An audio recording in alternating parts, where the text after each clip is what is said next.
অরাজনৈতিক হওয়ায় বিএনপির প্রতিপক্ষ নয় অন্তর্বর্তী সরকার। প্রেস ক্লাবে এক আলোচনা সভায় এমন মন্তব্য করেন বিএনপির স্থায়ী কমিটির সদস্য নজরুল ইসলাম খান। এ সময় তিনি সমালোচনা না করে পরামর্শ দেওয়ার আহ্বান জানান।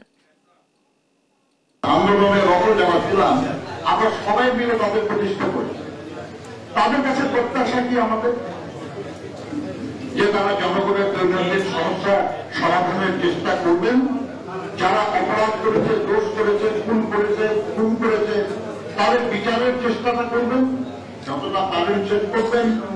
আর যে গণতন্ত্রের জন্য আমরা লড়াই দীর্ঘদিন ধরে করে চলেছি, সে গণতন্ত্র কোন প্রতিষ্ঠার ক্ষেত্রটা প্রস্তুত করে একটা নির্বাচনের আয়োজন করবেন, তাই তো?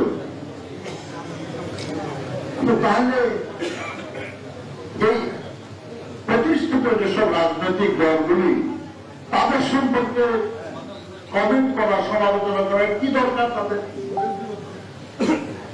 তারা কি প্রতিপক্ষ আমাদের? আমরা তো মনে করি না তাদের প্রতিপক্ষ।